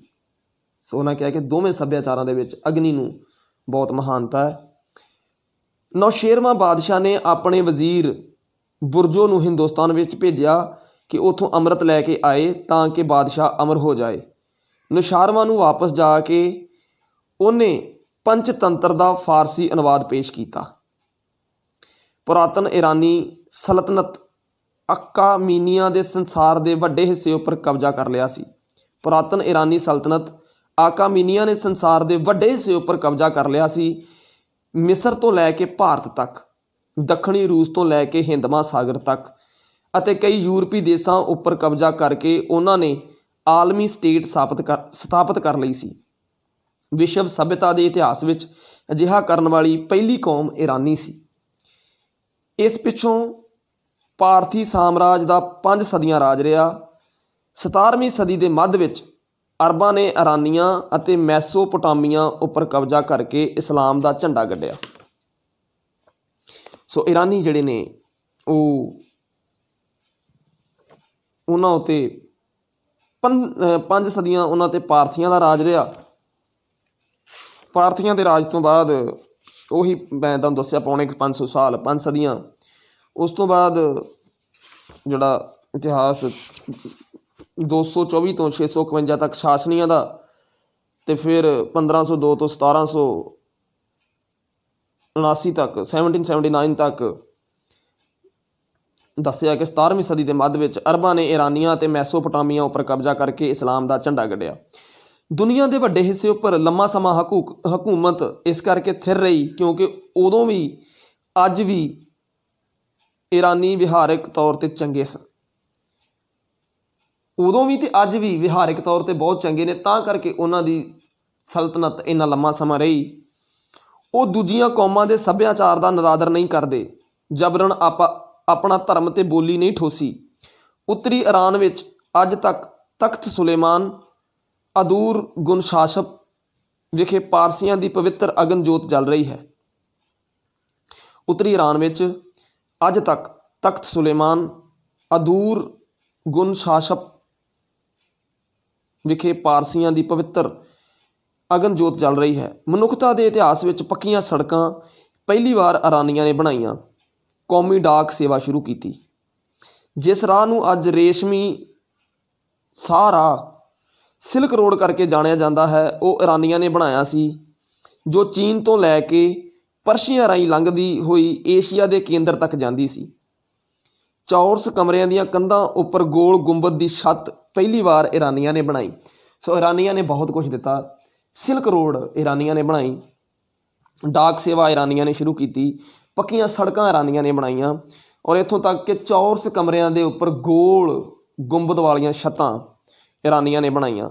ਸਾਰੀ ਦੁਨੀਆ ਤੋਂ ਦਾਰਸ਼ਨਿਕ, ਤਾਰਾ ਵਿਗਿਆਨੀ, ਹਕੀਮ ਅਤੇ ਇੰਜੀਨੀਅਰ ਵਿੱਦਿਆ ਪ੍ਰਾਪਤ ਕਰਨ ਲਈ, ਨੌਕਰੀਆਂ ਕਰਨ ਲਈ ਉੱਥੇ ਜਾਂਦੇ ਸਨ। ਸਾਰੀ ਦੁਨੀਆ ਤੋਂ ਦਾਰਸ਼ਨਿਕ, ਸਿਆਣੇ, ਪੜ੍ਹੇ ਲਿਖੇ, ਤਾਰਾ ਵਿਗਿਆਨੀ, ਹਕੀਮ ਅਤੇ ਇੰਜੀਨੀਅਰ ਵਿੱਦਿਆ ਪ੍ਰਾਪਤ ਕਰਨ ਲਈ ਅਤੇ ਨੌਕਰੀਆਂ ਕਰਨ ਲਈ ਈਰਾਨ ਜਾਂਦੇ ਸਨ। ਈਰਾਨੀਆਂ ਵਾਸਤੇ ਜਾਹਿਲ ਲਫ਼ਜ਼ ਦੀ ਵਰਤੋਂ ਪਹਿਲੀ ਵਾਰੀ ਯੂਨਾਨੀਆਂ ਨੇ 1490 ਪੂਰਵ ਈਸਵੀ ਅਤੇ ਈਰਾਨੀਆਂ ਵਾਸਤੇ ਜਾਹਲ ਲਫ਼ਜ਼ ਦੀ ਵਰਤੋਂ ਪਹਿਲੀ ਵਾਰੀ ਯੂਨਾਨੀਆਂ ਨੇ 490 ਪੂਰਵ ਈਸਵੀ ਅਤੇ 480 ਪੂਰਵ ਈਸਵੀ 2 ਵੱਡੇ ਯੁੱਧਾਂ ਦੌਰਾਨ ਕੀਤੀ ਸੀ, ਅਤੇ ਪਿੱਛੋਂ ਇਹ ਲਫ਼ਜ਼ ਉਹ ਹਰੇਕ ਗੈਰ ਯੂਨਾਨੀ ਬੰਦੇ ਲਈ ਵਰਤਦੇ ਰਹੇ। ਸੋ ਈਰਾਨੀਆਂ ਵਾਸਤੇ ਇਹ ਲਫ਼ਜ਼ ਦੀ ਵਰਤੋਂ ਯੂਨਾਨੀਆਂ ਨੇ ਕੀਤੀ ਸੀ 490 ਪੂਰਵ ਈਸਵੀ ਅਤੇ 480 ਪੂਰਵ ਈਸਵੀ, ਜਦੋਂ 2 ਵੱਡੀਆਂ ਲੜਾਈਆਂ ਹੋਈਆਂ। ਅੱਜ ਦੇ ਈਰਾਨ ਦੇਸ਼ ਦੇ ਉੱਤਰ ਪੂਰਬ ਵੱਲ ਅਲ ਬੁਰਜ ਪਰਬਤ ਹਨ, ਜਿਨ੍ਹਾਂ ਵਿੱਚ ਦਮਵੰਦ 5610 ਮੀਟਰ ਉੱਚਤਮ ਚੋਟੀ ਹੈ। ਧੁਰ ਪੂਰਬ ਵੱਲ 2 ਵੱਡੇ ਮਾਰੂਥਲ, ਦਸਤੇ ਕੁਵਾਇਰ ਅਤੇ ਦਸਤੇ ਲੂਤ ਹਨ। ਕੈਸਪੀਅਨ ਸਾਗਰ ਦੇ ਮੈਦਾਨਾਂ ਵੱਲ ਚੰਗੀ ਖੇਤੀ ਹੁੰਦੀ ਹੈ ਅਤੇ ਸੋਹਣੀਆਂ ਚਰਾਂਦਾਂ ਵਿੱਚ ਪਸ਼ੂ ਪਾਲਣ ਦਾ ਕਾਰੋਬਾਰ ਹੁੰਦਾ ਹੈ। ਕੈਸਪੀਅਨ ਸਾਗਰ ਦੇ ਵੱਲ ਖੇਤੀ ਹੁੰਦੀ ਹੈ। ਉੱਤਰ ਪੂਰਬ ਵੱਲ ਪਰਬਤ ਹਨ, ਧੁਰ ਪੂਰਬ ਵੱਲ 2 ਵੱਡੇ ਮਾਰੂਥਲ ਹਨ ਅਤੇ ਕੈਸਪੀਅਨ ਸਾਗਰ ਵੱਲ ਸੋਹਣੀ ਖੇਤੀ ਹੁੰਦੀ ਹੈ ਅਤੇ ਪਸ਼ੂ ਪਾਲਣ ਦਾ ਕਾਰੋਬਾਰ ਹੁੰਦਾ। ਉੱਤਰੀ ਈਰਾਨ ਦਾ ਤਾਪਮਾਨ ਬਹੁਤ ਠੰਡਾ ਹੋ ਜਾਂਦਾ ਹੈ ਅਤੇ ਦੱਖਣ ਦਾ ਬਹੁਤ ਗਰਮ, ਜੋ ਕਈ ਵਾਰੀ ਸਹਿਣ ਕਰਨ ਯੋਗ ਨਹੀਂ ਰਹਿੰਦਾ। ਸੋ ਉੱਥੇ ਵੀ ਵਾਯੂਮੰਡਲ ਇੱਕ ਬੰਨੇ ਦੱਖਣ ਵਾਲੇ ਪਾਸੇ ਜੋ ਕਿ ਅਰਬ ਵਾਲੇ ਪਾਸੇ ਆ ਬਹੁਤ ਗਰਮ ਹੋ ਜਾਂਦਾ ਹੈ, ਅਤੇ ਜਿਹੜਾ ਉੱਪਰ ਰੂਸ ਵਾਲੇ ਪਾਸੇ ਹੈ ਉਹ ਬਹੁਤ ਠੰਡਾ ਹੋ ਜਾਂਦਾ ਹੈ। ਪੂਰਬੀ ਈਰਾਨ ਯਾਨੀ ਕਿ ਹੁਣ ਪਾਕਿਸਤਾਨ ਦੇ ਨਾਲ ਲੱਗਦੇ ਹਿੱਸੇ ਉੱਪਰ ਮੌਰੀਆ ਵੰਸ਼ ਵੀ ਕਾਬਜ਼ ਹੋ ਗਿਆ ਸੀ। ਮੱਧ ਕਾਲ ਵਿੱਚ ਜਦੋਂ ਅਰਬਾਂ ਨੇ ਈਰਾਨ ਫਤਿਹ ਕਰਕੇ ਪਾਰਸੀਆਂ ਨੂੰ ਜਬਰਨ ਮੁਸਲਮਾਨ ਬਣਾਉਣਾ ਸ਼ੁਰੂ ਕਰ ਦਿੱਤਾ, ਤਾਂ ਉਹ ਈਰਾਨੀ ਜਿਨ੍ਹਾਂ ਨੂੰ ਇਸਲਾਮ ਕਬੂਲ ਨਹੀਂ ਸੀ, ਹਜ਼ਾਰਾਂ ਦੀ ਗਿਣਤੀ ਵਿੱਚ ਭਾਰਤ ਵੱਲ ਤੁਰ ਪਏ। ਸੋ ਪਾਰਸੀ ਧਰਮ ਸੀ ਈਰਾਨੀਆਂ ਦਾ ਸ਼ੁਰੂ ਦੇ ਵਿੱਚ, ਜਿਨ੍ਹਾਂ ਨੂੰ 17ਵੀਂ ਸਦੀ ਦੇ ਵਿੱਚ ਆ ਕੇ ਜਦੋਂ ਅਰਬਾਂ ਨੇ ਹਮਲਾ ਕੀਤਾ, 17ਵੀਂ ਸਦੀ ਦੇ ਮੱਧ ਵਿੱਚ ਅਰਬਾਂ ਨੇ ਈਰਾਨ ਅਤੇ ਮੈਸੋਪੋਟਾਮੀਆ ਉੱਪਰ ਕਬਜ਼ਾ ਕਰਕੇ ਇਸਲਾਮ ਦਾ ਝੰਡਾ ਗੱਢਿਆ ਅਤੇ ਬਹੁਤ ਸਾਰੇ ਲੋਕ ਜਿਹੜੇ ਨੇ ਉਹ ਭਾਰਤ ਵੱਲ ਆ ਗਏ। ਇੱਥੇ ਉਹਨਾਂ ਨੂੰ ਸ਼ਰਨ ਮਿਲੀ। ਪਵਿੱਤਰ ਜੋਤ ਉਹ ਆਪਣੇ ਨਾਲ ਲਿਆਏ ਸਨ, ਜਿਨ੍ਹਾਂ ਨਾਲ ਉਹਨਾਂ ਨੇ ਆਤਿਸ਼ ਦੇਦਗਾ ਅਗਨ ਮੰਦਰ ਉਸਾਰਿਆ। ਗੁਜਰਾਤ ਅਤੇ ਮਹਾਰਾਸ਼ਟਰ ਵਿੱਚ ਇਹਨਾਂ ਦੀ ਵਧੇਰੇ ਗਿਣਤੀ ਉਸ ਵੇਲੇ ਦੇ ਵਸੇਬੇ ਕਾਰਨ ਹੈ। ਈਰਾਨ ਦੇ ਪੁਰਾਤਨ ਸਿੱਕਿਆਂ ਉੱਪਰ ਇੱਕ ਪਾਸੇ ਮਹਾਰਾਜੇ ਦੀ ਤਸਵੀਰ ਹੈ, ਦੂਜੇ ਪਾਸੇ ਰਾਣੀ ਜਾਂ ਪੁਜਾਰੀ ਅਗਨਦੇਵ ਅੱਗੇ ਪਸ਼ੂ ਬਲੀ ਦਿੰਦੇ ਦਿਖਾਏ ਹਨ।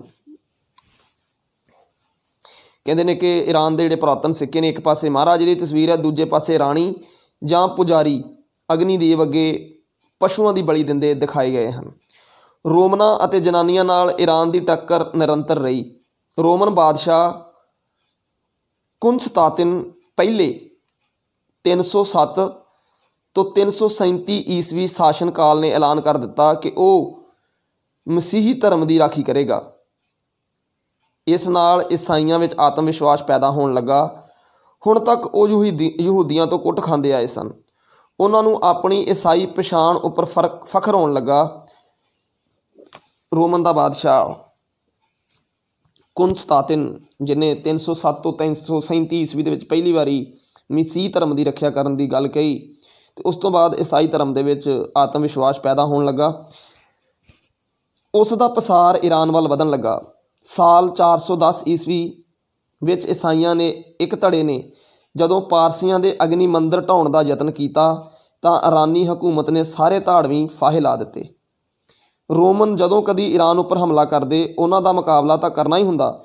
ਈਰਾਨੀ ਲੋਕ ਈਰਾਨ ਵਿੱਚ ਵੱਸਦੇ ਈਸਾਈਆਂ ਨੂੰ ਵੀ ਮਾਰ ਦਿੰਦੇ, ਕਿਉਂਕਿ ਈਰਾਨੀਆਂ ਵਾਸਤੇ ਉਹ ਰੋਮਨ ਪੱਖੀ ਹੁੰਦੇ ਸਨ।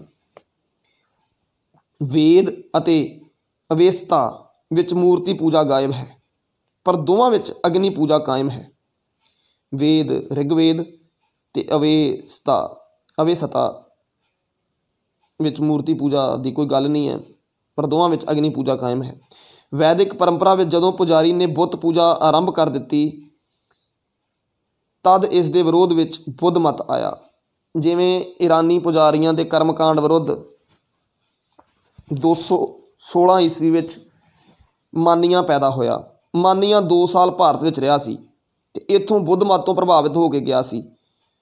ਮਾਨੀਵਾਦ ਬੌਧ ਮਤ ਦਾ ਈਰਾਨੀ ਰੂਪ ਹੈ ਜੋ ਉੱਥੇ ਪ੍ਰਵਾਨ ਨਾ ਹੋਇਆ।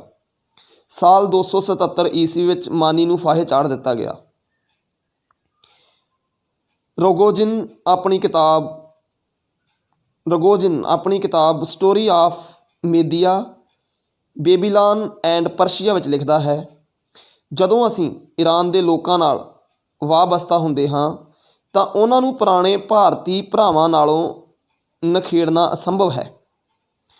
ਪੁਰਾਤਨ ਏਸ਼ੀਆਈ ਦਰੱਖਤਾਂ ਦੇ ਇਹਨਾਂ 2 ਟਹਿਣਾਂ ਵਿੱਚ ਇੱਕੋ ਜੀਵਨ ਰਸ ਪ੍ਰਵਾਹਿਤ ਹੋ ਰਿਹਾ ਹੈ।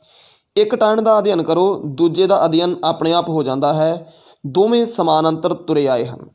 ਸੋ ਰੋਗੋਜਿਨ ਆਪਣੀ ਕਿਤਾਬ ਸਟੋਰੀ ਆਫ ਮੇਦੀਆ ਬੇਬੀਲਾਨ ਐਂਡ ਪਰਸ਼ੀਆ ਵਿੱਚ ਲਿਖਦਾ ਹੈ ਕਿ ਜਦੋਂ ਅਸੀਂ ਈਰਾਨ ਦੇ ਲੋਕਾਂ ਨਾਲ ਵਾਬਸਤਾ ਹੁੰਦੇ ਹਾਂ ਤਾਂ ਉਹਨਾਂ ਨੂੰ ਪੁਰਾਣੇ ਭਾਰਤੀ ਸੱਭਿਆਚਾਰ ਨਾਲੋਂ ਨਿਖੇੜਨਾ ਅਸੰਭਵ ਹੈ। ਪੁਰਾਤਨ ਏਸ਼ੀਆਈ ਦਰੱਖਤ ਦੇ ਇਹਨਾਂ 2 ਟਾਹਣਾਂ ਵਿੱਚੋਂ ਇੱਕੋ ਜੀਵਨ ਰਸ ਪ੍ਰਵਾਹਿਤ ਹੋ ਰਿਹਾ। ਇੱਕ ਟਾਹਣ ਦਾ ਅਧਿਐਨ ਕਰੋ ਅਤੇ ਦੂਜੇ ਦਾ ਆਪਣੇ ਆਪ ਹੋ ਜਾਂਦਾ ਹੈ। ਹੁਣ ਅਸੀਂ ਦੇਖਾਂਗੇ ਜਿਹੜੇ ਈਰਾਨੀ ਸਹਿਜੇ ਸਹਿਜੇ ਬਿਹਤਰੀਨ ਸੱਭਿਅਕ ਹੋਣ ਦਾ ਦਾਅਵਾ ਕਰਨ ਲੱਗੇ, ਕਿਸੇ ਸਮੇਂ ਵਾਕਿਆ ਹੀ ਉਸੇ ਪ੍ਰਕਾਰ ਗੰਵਾਰ ਸਨ ਜਿਵੇਂ ਦਰਾਵੜਾਂ ਦੇ ਮੁਕਾਬਲੇ ਸਿੰਧਵਾਦੀ ਵਿੱਚ ਆ ਘੁਸੇ ਆਰੀਅਨ ਲੋਕ। ਇਰਾਨੀਆਂ ਤੋਂ ਪਹਿਲਾਂ ਸੁਮੇਰੀ ਸਭਿਅਤਾ ਕਿੰਨੀ ਸ਼ਾਨਦਾਰ ਸੀ, ਇਸ ਲੇਖ ਵਿੱਚ ਉਸ ਦਾ ਵਿਸਥਾਰ ਦਰਜ ਹੈ। ਸੋ ਜੀ ਇਹ ਸਭਿਅਤਾਵਾਂ ਦੀਆਂ ਬਾਤਾਂ ਨੇ। ਈਰਾਨ, ਈਰਾਨੀ, ਭਾਰਤੀ, ਦਰਾਵਿੜ, ਆਰੀਅਨ, ਇਹ ਸਾਰੇ ਲੋਕ, ਜਿਵੇਂ ਉਹਨਾਂ ਨੇ ਇਸ ਕਿਤਾਬ ਦੇ ਵਿੱਚ ਵੀ ਜ਼ਿਕਰ ਕੀਤਾ ਕਿ ਜਿਵੇਂ ਦਰਾਵੜਾਂ ਦੇ ਮੁਕਾਬਲੇ ਸਿੰਧਵਾਦੀ ਵਿੱਚ ਆ ਘੁਸੇ ਆਰੀਅਨ ਲੋਕ। ਈਰਾਨੀਆਂ ਤੋਂ ਪਹਿਲਾਂ ਸੁਮੇਰੀ ਸਭਿਅਤਾ ਕਿੰਨੀ ਸ਼ਾਨਦਾਰ ਸੀ, ਉਹਦਾ ਵੀ ਜ਼ਿਕਰ ਹੈ ਇਹਦੇ ਵਿੱਚ। ਸਕੂਲ ਦੇ ਦਿਨਾਂ ਤੋਂ ਦੋ ਸਭਿਅਤਾਵਾਂ ਬਾਰੇ ਪੜ੍ਹਦੇ ਆਇਆ, ਇੱਕ ਸਿੰਧਵਾਦੀ, ਦੂਜੀ ਮੀਸੋਪੋਟਾਮੀਆ। ਇੱਕ ਸਿੰਧ ਘਾਟੀ ਦੀ ਤੇ ਇੱਕ ਮੈਸੋਪੋਟਾਮੀਆ ਦੀ। ਦੋਵੇਂ ਤਕਰੀਬਨ 5000 ਸਾਲ ਪੁਰਾਣੀਆਂ ਅਤੇ ਦੋਵੇਂ ਅਮੀਰ, ਹਜ਼ਾਰਾਂ ਮੀਲਾਂ ਦੀਆਂ ਦੂਰੀਆਂ ਹੋਣ ਦੇ ਬਾਵਜੂਦ ਦੋਵਾਂ ਸਭਿਅਤਾਵਾਂ ਦੇ ਵਸਨੀਕਾਂ ਵਿਚਕਾਰ ਤਾਲਮੇਲ ਆਉਣ ਜਾਣ ਸੀ। 5000 ਸਾਲ ਦਾ ਸਮਾਂ ਇਤਿਹਾਸਕ ਤੌਰ ਉੱਤੇ ਨਿਸ਼ਚਿਤ ਨਹੀਂ, ਦਰਅਸਲ ਇੰਨੇ ਕੁ ਅਰਸੇ ਤੱਕ ਦਾ ਅਧਿਐਨ ਹੋ ਚੁੱਕਾ ਹੈ। ਹੋਰ ਡੂੰਘੀ ਖੁਦਾਈ ਤੋਂ ਹੋਰ ਪੁਰਾਤਨ ਨਿਸ਼ਾਨੀਆਂ ਲੱਭੀਆਂ ਜਾ ਰਹੀਆਂ ਹਨ। ਵਧੀਕ ਅਧਿਐਨ ਮੈਸੋਪੋਟਾਮੀਆ ਦਾ ਹੋਇਆ, ਇਸ ਕਰਕੇ ਇਹ ਸਿੰਧਵਾਦੀ ਦੀ ਸੱਭਿਅਤਾ ਨਾਲੋਂ ਵਧੀਕ ਸਿੱਖਿਅਤ ਲੱਗਣ ਲੱਗ ਪਈ ਹੈ। ਸਿੰਧਵਾਦੀ ਦੇ ਅੱਖਰਾਂ ਦਾ ਅਜੇ ਤੱਕ ਬੋਧ ਨਹੀਂ ਹੋਇਆ, ਮੀਸੋਪੋਟਾਮੀਆ ਦੇ ਅੱਖਰ ਪੜ੍ਹ ਲਏ ਗਏ ਹਨ। ਦੋਵਾਂ ਸੱਭਿਅਤਾਵਾਂ ਦਾ ਮੁੱਢਲਾ ਅਧਿਐਨ ਅੰਗਰੇਜ਼ਾਂ ਨੇ ਕੀਤਾ ਅਤੇ ਜਿੱਥੇ ਉਹ ਖੁਦਾਈ ਛੱਡ ਕੇ ਗਏ, ਪਾਕਿਸਤਾਨ ਅਤੇ ਹਿੰਦੁਸਤਾਨ ਨੇ ਸਿੰਧਵਾਦੀ ਵੱਲ ਉਸ ਤੋਂ ਅੱਗੇ ਕੋਈ ਧਿਆਨ ਨਹੀਂ ਦਿੱਤਾ। ਮੀਸੋਪੋਟਾਮੀਆ ਦੀ ਖੁਦਾਈ ਅੰਗਰੇਜ਼ਾਂ ਨੇ ਛੱਡੀ ਤਾਂ ਅਮਰੀਕਾ ਨੇ ਜਾਰੀ ਰੱਖੀ। ਵਕਤ ਦੀ ਸ਼ਤਰੰਜ ਕਹੀ ਅਜੀਬ। ਅਮਰੀਕਾ ਲੱਖਾਂ ਡਾਲਰ ਇਸ ਸਭਿਅਤਾ ਦੀ ਖੋਜ ਉੱਪਰ ਖਰਚਦਾ ਰਿਹਾ। ਇਰਾਕ ਦਾ ਪੂਰਾ ਅਜਾਇਬ ਘਰ ਇਰਾਕ ਉੱਤੇ ਹਮਲੇ ਦੌਰਾਨ ਅਮਰੀਕਨ ਬੰਬਾਂ ਰਾਹੀਂ ਤਬਾਹ ਹੋਇਆ। ਪ੍ਰੀਤਮ ਸਿੰਘ ਸਫੀਰ ਦਾ ਸ਼ੇਰ ਹੈ, ਪਾਪ ਦਾ ਸੋਹਿਲਾ ਸਦਾ ਪੈਗੰਬਰੀ ਕਰਦਾ ਰਿਹਾ, ਸ਼ੈਆਂ ਵਾਰੀ ਰੋਕਿਆ ਨਾ ਰੁਕ ਸਕਿਆ ਆਦਮੀ, ਚੁੱਕ ਚੁੱਕ ਕੇ ਕਦਮ ਆਪਣੇ ਉਸੇ ਰਾਹ ਧਰਦਾ ਰਿਹਾ। ਕਿ ਮੀਸੋ ਮਾਇਨੇ ਮਿਡਲ, ਵਿਚਕਾਰਲਾ। ਪੋਟੋਮਸ ਮਾਇਨੇ ਦਰਿਆ, ਦੋ ਦਰਿਆਵਾਂ ਦਜਲਾ ਅਤੇ ਫਰਾਤ ਵਿਚਲੀ ਧਰਤੀ। ਦੋ ਦਰਿਆ ਦਜਲਾ ਅਤੇ ਫਰਾਤ ਵਿਚਲੀ ਧਰਤੀ ਨੂੰ ਮੀਸੋਪੋਟਾਮਾ ਕਿਹਾ ਜਾਂਦਾ ਹੈ। ਮੀਸੋ ਦਾ ਮਤਲਬ ਵਿਚਕਾਰਲਾ, ਪੋਟਾਮਾ ਦਾ ਮਤਲਬ ਦਰਿਆ। ਪੰਜਾਬੀ ਵਿੱਚ ਮੀਸੋਪੋਟਾਮੀਆ ਸ਼ਬਦ ਦਾ ਸਹੀ ਅਨੁਵਾਦ ਦੁਆਬਾ ਹੈ, ਜਿੱਦਾਂ ਆਪਾਂ ਕਹਿ ਦਿੰਦੇ ਦੁਆਬ, ਸਤਲੁਜ ਅਤੇ ਬਿਆਸ ਵਿਚਲੀ ਧਰਤੀ। ਇਹ ਅਜੋਕੇ ਬਗਦਾਦ, ਕੁਵੈਤ ਅਤੇ ਸੀਰੀਆ ਮਾਰੂਥਲ ਦੇ ਵਿਚਕਾਰਲੀ ਥਾਂ ਹੈ। ਅਜੋਕਾ ਬਗਦਾਦ, ਕੁਵੈਤ ਅਤੇ ਸੀਰੀਆ ਮਾਰੂਥਲ ਦੇ ਵਿਚਕਾਰਲੀ ਥਾਂ ਹੈ। ਯੂਰਪੀਨਾਂ ਨੇ ਇਹਨਾਂ ਦੋ ਦਰਿਆਵਾਂ ਦੇ ਨਾਮ ਫਰਾਤ ਅਤੇ ਦਜਲਾ ਲਿਖੇ ਹਨ। ਯੂਫਰੇਟਸ ਅਤੇ ਟਿਗਰਿਸ ਅੰਗਰੇਜ਼ੀ ਵਿੱਚ ਯੂਰਪੀਨਾਂ ਨੇ ਇਹਨਾਂ ਨੂੰ ਨਾਮ ਦਿੱਤੇ ਨੇ, ਜਿਹੜੇ ਕਿ ਫਰਾਤ ਅਤੇ ਦਜਲਾ ਨਾਮ ਨਾਲ ਜਾਣੇ ਜਾਂਦੇ ਨੇ। ਯੂਫਰੇਟਸ ਐਂਡ ਟਿਗਰਿਸ। ਉੱਤਰੀ ਇਥੋਪੀਆ ਦੀ ਪੁਰਾਣੀ ਬੋਲੀ ਦਾ ਨਾਮ ਤਿਗਰਿਨੀਆ ਹੈ। ਟਿਗਰਿਸ ਦਰਿਆ ਤੋਂ Israel, Lebanon, Syria, Jordan, Iraq ਇਸ ਸਭਿਅਤਾ ਦੇ ਬੱਚੇ ਹਨ। Israel, Lebanon, Syria, Jordan, Iraq ਇਸ ਸਭਿਅਤਾ ਦੇ ਬੱਚੇ ਹਨ। ਖੁਦਾਈ ਵਿੱਚੋਂ ਪੁਰਾਣੀ ਅੰਜੀਲ ਵਿਚਲੇ ਪੈਗੰਬਰ ਅਬਰਾਹਮ ਦਾ ਨਗਰ ਉਰ ਮਿਲ ਗਿਆ ਹੈ। ਇਹ ਉਹੀ ਸਭਿਅਤਾ ਹੈ ਜਿਸ ਨੂੰ ਤੂਫਾਨ ਨੇ ਡੋਬ ਦਿੱਤਾ ਸੀ। ਯਹੂਦੀ ਪਿਤਾਮਾ ਨੂਹ ਨੇ ਆਪਣੀ ਕਿਸ਼ਤੀ ਵਿੱਚ ਹਰੇਕ ਜੀਵ ਦਾ ਇੱਕ ਇੱਕ ਜੋੜਾ ਬਿਠਾ ਕੇ ਡੁੱਬਣੋਂ ਬਚਾਇਆ, ਜਿਸ ਸਦਕਾ ਸਾਖੀ ਅਨੁਸਾਰ ਮੁੜ ਸੰਸਾਰ ਵਿਚਲੀ ਉਤਪਤੀ ਥਿਰ ਹੋਈ। ਜਿਸ ਅਧਿਆਪਕ ਨੂੰ ਡਾਕਟਰ ਦੀਵਾਨ ਸਿੰਘ ਕਾਲੇ ਪਾਣੀ ਦਾ ਜੀਵਨ ਲੇਖ ਪ੍ਰਾਜੈਕਟ ਮਿਲਿਆ, ਉਹਨੇ ਪ੍ਰੋਫੈਸਰ ਸੂਬਾ ਸਿੰਘ ਪਾਸੋਂ ਕਾਲੇ ਪਾਣੀ ਜਾਣ ਦੀ ਆਗਿਆ ਮੰਗੀ। ਇਹ ਆਗਿਆ ਨਹੀਂ ਦਿੱਤੀ, ਮਿਰਜ਼ੇ ਉੱਪਰ ਲਿਖਣ ਵਾਸਤੇ ਕੀ ਉਹ ਜੰਡ ਦੇਖਣਾ ਜ਼ਰੂਰੀ ਹੈ, ਜਿਸ ਹੇਠ ਉਹ ਵੱਢਿਆ ਗਿਆ। ਮੇਰਾ ਖਿਆਲ ਹੈ ਹਾਂ, ਜੇ ਲੱਭ ਜਾਵੇ ਤਾਂ ਜੰਡ ਦੇਖ ਲੈਣਾ ਚਾਹੀਦਾ ਹੈ। ਮੈਂ ਈਰਾਨ ਨਾ ਜਾਂਦਾ ਤਦ ਇਸ ਸਭਿਅਤਾ ਵਿੱਚ ਮੇਰੀ ਦਿਲਚਸਪੀ ਨਾ ਬਣਦੀ। ਨਾ ਮੈਂ ਮੌਲਾਨਾ ਰੂਮੀ ਅਤੇ ਹਾਫਿਜ਼ ਸਿਰਾਜੀ ਬਾਰੇ ਲਿਖ ਸਕਦਾ। ਲਿਓਨਾਰਦ ਵੂਲੀ ਉਸ ਮੁਹਿੰਮ ਦਾ ਡਾਇਰੈਕਟਰ ਸੀ ਜਿਸ ਦੀ ਨਿਗਰਾਨੀ ਹੇਠ ਬ੍ਰਿਟਿਸ਼ ਮਿਊਜ਼ੀਅਮ ਅਤੇ ਪੈਨਸਿਲਵੇਨੀਆ ਯੂਨੀਵਰਸਿਟੀ ਦੀ ਸਾਂਝੀ ਟੀਮ ਦੁਆਰਾ ਬਗਦਾਦ ਅਤੇ ਪਰਸ਼ੀਅਨ ਗਲਫ ਹੈੱਡ ਵਿਚਕਾਰਲੇ ਪ੍ਰਾਚੀਨ ਖੰਡਰਾਂ ਦੀ ਖੁਦਾਈ ਹੋਣੀ ਸੀ। ਇਹ ਅਜੋਕੇ ਫਰਾਤ ਦਰਿਆ ਤੋਂ 10 ਮੀਲ ਪੱਛਮ ਵੱਲ ਸਥਿਤ ਹਨ। ਖੰਡਰਾਂ ਤੋਂ 1.5 ਮੀਲ ਦੀ ਪੂਰਬ ਵੱਲ ਵਿੱਤ ਤੇ ਬਸਰੇ ਤੋਂ ਬਗਦਾਦ ਵੱਲ ਜਾਂਦੀ ਰੇਲ ਪਟੜੀ ਹੈ। ਦਰਿਆ ਅਤੇ ਰੇਲਵੇ ਲਾਈਨ ਵਿਚਕਾਰਲੀ ਪਟੜੀ ਉੱਪਰ ਖੇਤੀ ਕਰਦੇ ਗਰੀਬ ਲੋਕਾਂ ਦੀਆਂ ਝੌਂਪੜੀਆਂ ਸਰਕੰਡਿਆਂ ਦੀਆਂ ਛੱਤਾਂ ਲਾਈਨ ਦੀ ਪੱਛਮੀ ਬਾਹੀ ਵੱਲ ਬੇਆਬਾਦ ਮਾਰੂਥਲ ਹੈ। ਇਸੇ ਮਾਰੂਥਲ ਵਿੱਚ ਪਹਾੜਾਂ ਵਰਗੇ ਉੱਚੇ ਉੱਚੇ ਖੰਡਰ ਹਨ ਜਿਨ੍ਹਾਂ ਨੂੰ ਅਰਬਾਂ ਨੇ ਉਰ ਕਿਹਾ। ਜਗੁਰਟ ਪਹਾੜੀ ਦੀ ਚੋਟੀ ਜੋ ਸਭ ਤੋਂ ਉੱਚੀ ਹੈ ਉਸ ਦਾ ਨਾਮ ਹੈ ਤਲ ਅਲ ਮੁਕਰੇ ਦੀ ਮਾਊਂਡ ਆਫ ਪਿਚ। ਇਸ ਚੋਟੀ ਤੋਂ ਚੜ੍ਹ ਕੇ ਦੇਖਿਆ ਪੂਰਬ ਵੱਲ ਪਾਮ ਗਾਰਡਨਜ਼ ਹਨ ਅਤੇ ਬਾਕੀ ਤਿੰਨੀ ਦਿਸ਼ਾਵੀ ਰੇਤਲਾ ਮਾਰੂਥਲ। ਚੋਟੀ 'ਤੇ ਚੜ੍ਹ ਕੇ ਦੇਖਿਆ ਪੂਰਬ ਵੱਲ ਪਾਮ ਗਾਰਡਨਜ਼ ਹਨ ਅਤੇ ਬਾਕੀ ਤਿੰਨੀ ਦਿਸ਼ਾਵਾਂ ਰੇਤਲਾ ਮਾਰੂਥਲ। ਇੱਥੇ ਦੱਖਣ ਪੱਛਮੀ ਬਾਹੀ ਵੱਲ ਪਵਿੱਤਰ ਨਗਰ ਅਰੀਦੂ ਸੀ। ਅਰੀਦੂ ਇਹ ਕਹਿੰਦੇ ਨੇ ਕਿ ਦੁਨੀਆ ਦਾ ਸਮੇਰੀ ਲੋਕਾਂ ਦਾ ਵਿਸ਼ਵਾਸ ਹੈ ਕਿ ਇਹ ਦੁਨੀਆ ਦਾ ਪਹਿਲਾ ਨਗਰ ਹੈ।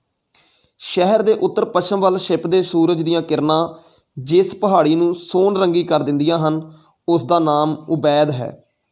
ਬਾਕੀ ਰੇਤ ਹੀ ਰੇਤ, ਤੇਜ਼ ਧੁੱਪ, ਮਿਰਗ ਤ੍ਰਿਸ਼ਨਾ, ਅੱਗ ਦਾ ਦਰਿਆ। ਜਦੋਂ ਬੰਦਾ ਇਹ ਸੋਚਣ ਲੱਗਦਾ ਹੈ ਕਿ ਇਹੋ ਜਿਹੇ ਭੱਠੇ ਵਿੱਚ ਵੀ ਕੋਈ ਮਨੁੱਖ ਰਹਿ ਸਕਦਾ, ਉਦੋਂ ਉਹ ਉਸ ਥਾਂ ਉੱਪਰ ਖਲੋਤਾ ਹੈ ਜਿਸ ਹੇਠ ਪਵਿੱਤਰ ਮੰਦਰ ਅਤੇ ਘੁੱਗ ਵਸਦੇ ਸ਼ਹਿਰ ਦੇ ਖੰਡਰ ਹਨ। ਸ਼ਹਿਰ ਜੋ ਕਦੀ ਮਹਾਨਗਰ ਸੀ।